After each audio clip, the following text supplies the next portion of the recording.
Good morning students. आगे आप देखते हैं जो सिल्क का टॉपिक है, आज ये बताना है। वूल का जो था वो तो हो चुका है, आज सिल्क की बात करते हैं। सिल्क जो होता है सिल्क वॉर्म से बनाया जाता है, और सिल्क वॉर्म कैसे काम करता है उस पर आज थोड़ा डिटेल पे बात करेंगे। जैसे सिल्क वॉर्म हो गया, शुरू में ये पेड़ों में जो होते हैं पत्तियां खाते हैं, और 3 से 4 हफ्तों में ये एडल्ट हो जाते हैं।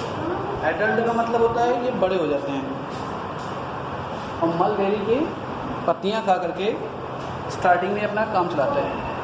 इनके माउथ के अंदर ग्लैंड होती है, मतलब ग्रंथि होती है, जिससे कि ये रेशे निकालते हैं।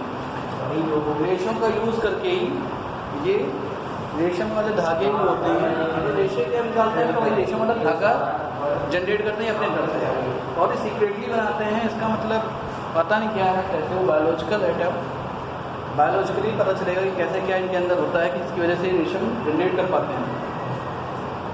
तो जो मेन जो है स्टेप वो ये हैं कि जो सिल्क वॉर्म होते हैं 3 से 7 दिन लगभग लेते हैं ककून तैयार करने में। और जो ककून होता है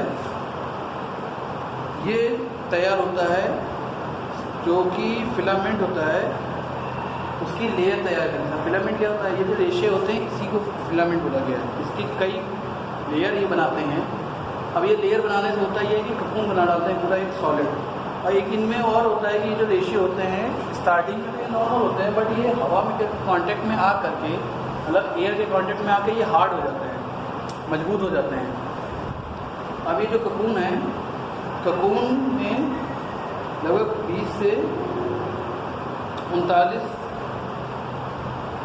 तक उनकी जो लेयर होती है वो रहती है।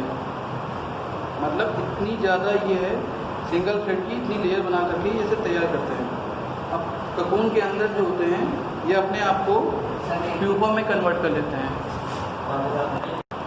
तो ये जो ककून होता है प्यूपा में कन्वर्ट होता है, और प्यूपा जो होता है वो मॉथ में कन्वर्ट हो जाता है। अब इसको डिटेल में पढ़ेंगे कि कैसे कैसे होता है। ये तो सिर्फ नॉर्मल प्रोसेस है, तो नॉर्मल जो प्रोसेस थे वो तो बता चुके हैं। अब आगे बात करेंगे कैसे होता है। अब डिटेल में जानेंगे कैसे होता है। तो जो सिल्क का प्रोडक्शन होता है ये बहुत ही एक तो कॉम्प्लेक्स प्रोसेस है, और इसको जो बोलते हैं सेरीकल्चर बोलते हैं। मतलब रेशम के कीड़ों की खेती करना, रेशम के बनाने की खेती करना कैसे होता है वो देखते हैं। इसमें जो चाहिए होता है बहुत ज़्यादा स्किल वाले आदमी चाहिए।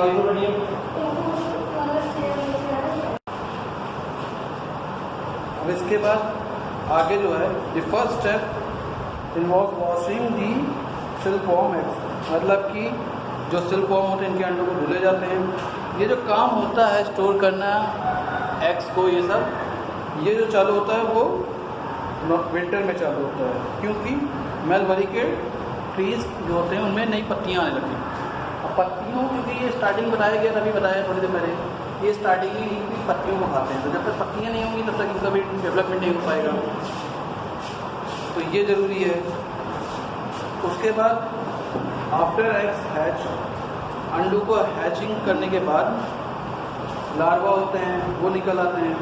लार्वा को ट्रे में ग्रो कराया जाता है। इसके बाद 20 से 35 दिन के बाद,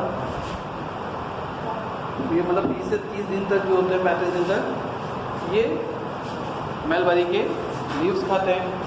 उसके बाद in the need to eat 10 times a day. तो ये 10 गुना इनका जो भूख होती है वो बढ़ जाती है, 10 गुना ज़्यादा खाने लगते हैं। इनकी जो ट्रे होती है उसे हमें रेगुलरली साफ करना पड़ता है।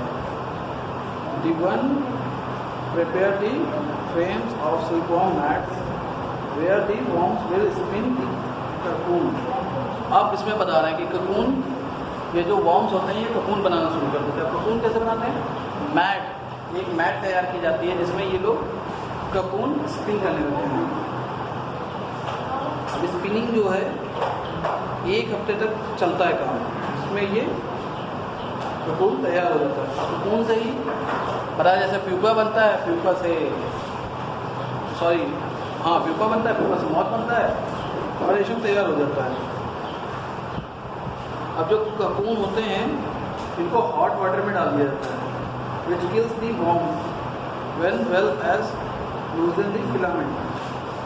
अब ये जो कीड़े होते हैं इनको मार दिया जाता है गर्म पानी में डाल करके और रेशम निकालना शुरू कर देते हैं। अब जो ककून होता है ये फ्लोट करने लगता है फ्री वाटर में। जैसे ही रेशम के कीड़े होते हैं मर जाते हैं, ककून जो होता है वो फ्लो करने लगता है, फ्लोट करने लगता है वाटर में फ्रीली। फ्रीली का मतलब तैर करके ऊपर आ जाता है। The filament from several cocoons are reeled off together to make the stronger. अब इससे मजबूत धागा बनाया जाता है। To make stronger wrap thread, several single thread are twisted together, one is holding free. These threads are then dyed and bound onto smaller reel for weaving. मतलब ये है कि जब ककून मिल गया, इससे धागा बनाया गया, धागे को ट्विस्ट किया जाता है ताकि मजबूत हो सके। उसके बाद इसमें कलर कर दिया जाता है जिससे कि पूरा पूरा रेशम तैयार होता है। इसमें इंपॉर्टेंट प्रोसेस अगर जल्दी जल्दी हम बात करें, एक तो पहले किताब ले लीजिए, क्योंकि ऐसे ही रीडिंग करके पढ़ाएंगे तो जल्दी सिलेबस होगा, वरना का एक एक पॉइंट लिखेंगे तो बहुत ज़्यादा टाइम लगेगा। तो ये इंपॉर्टेंट है। जैसे अभी हमने किताब से पढ़ा दिया, थोड़ा जल्दी हो गया। अब इसका समरी देख लीजिए होता क्या पूरा। समरी ये है कि जब विंटर का सीज़न आता है तो मलबरी के जो पेड़ होते हैं उसमें नया पत्तियाँ चालू होती हैं आना, तो इनके जो अंडे होते हैं इनको हैच किए जाते हैं। और उसके बाद इसलिए क्योंकि जब इनसे बच्चे निकलेंगे, कीड़े निकलेंगे, वो इन्हीं के पत्तियों को खाते हैं। 20 से 35 दिन तक लगभग इनकी पत्तियों को खाते हैं। उसके बाद ये एडल्ट हो जाते हैं। एडल्ट होने के बाद इनकी खुराक भी ज़्यादा बढ़ जाती है और मैट तैयार किया जाता है। मैट तैयार इसलिए किया जाता है ताकि वो उसमें स्पिनिंग कर सकें। बताया ना थोड़ा ककून को क्या होता है, ये कई लेयर्स स्पिनिंग करते रहते हैं, कई लेयर्स तैयार कर देते हैं, वो पल्ला टाइम में तैयार होता है वो ककून। अब उसके बाद जब ककून तैयार हो जाता है तो इनको जो होता है गर्म पानी में डाल दिया जाता है, जिससे कि जो कीड़े होते हैं वो मर जाते हैं, ककून फ्लोट करके ऊपर आ जाता है। अब इनसे जो होता है थ्रेड निकाल लिया जाता है। ये थ्रेड जो होता है बहुत ही मजबूत होता है, मजबूत भी होता है। उसके बाद इसको हम कई क्या बोलते हैं ट्विस्ट करते हैं, ट्विस्ट करके कई लेयर में मजबूत धागा बना देते हैं। मतलब पतला होता है उसको ट्विस्ट कर करके रस्सी बना देते हैं, धागा बना देते हैं। तो वो तैयार हो गया। जब धागा तैयार हो गया उसके बाद उसको हम कलर कर लेते हैं। कलर करने के बाद हमारा पूरा का पूरा रेशम जो है तैयार हो चुका है। ये रहा पूरा प्रोसेस। अब बात करेंगे हम हेल्थ इश्यूज़ की। हेल्थ इश्यूज़ क्या आते हैं, मतलब जैसे सिल्क की इंडस्ट्री में आदमी काम कर रहा है तो हेल्थ इश्यूज़ आते हैं।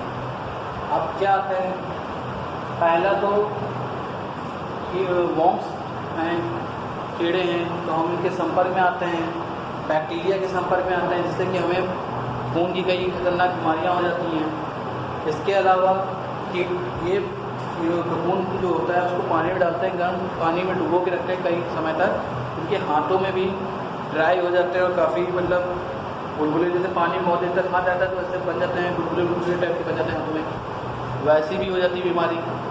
इसके अलावा ये तो चलो ठीक है, ये तो नॉर्मल हो गया कुछ। इसके अलावा जब गर्म पानी में हम ककून डालते हैं तो वेपर की उसकी निकलती है, जो भाप निकलती है उसको इनहेल करते हैं लोग, तो इसको अस्थमा जैसी खतरनाक बीमारी हो जाती है। इसके अलावा स्पिनिंग मशीन्स होती है, बहुत शोर करती हैं। स्पिनिंग मतलब बुनाई, सिलाई बुनाई होता है, वो होता है तो उसमें बहुत शोर होता है। शोर में लगातार काम करते करते एक तो दिमाग भी काम करना बंद कर देता है, गुस्सा ज़्यादा आती है आदमी को, फ्रस्ट्रेटेड हो जाता है। इसके अलावा उसके सुनने की बीमारी हो जाती है, मतलब उसको कम सुनाई देने लगता है। इसके अलावा बहुत ऐसे हैं जहाँ बंद जगह एकदम होती है, जहाँ काम होता है वहाँ पर उनको सांस लेने में दिक्कत होती है, तो सांस की भी बीमारी हो जाती है। इस तरह से बहुत सारी डिसीजेज हैं, बीमारियाँ हैं जो कि हो जाती हैं। तो ये इस तरह से ये चैप्टर पूरा ख़त्म होता है। इसकी जो एक्सरसाइज है ये आपको भेज देंगे, लिख लीजिएगा, फिल करा देंगे। क्वेश्चन आंसर जैसे बता चुके, क्वेश्चन आंसर मीनिंग बाद में कराई जाएगी। किताब से चैप्टर पढ़ लीजिए, कोई कन्फ्यूजन हो पूछ लें। Thank you.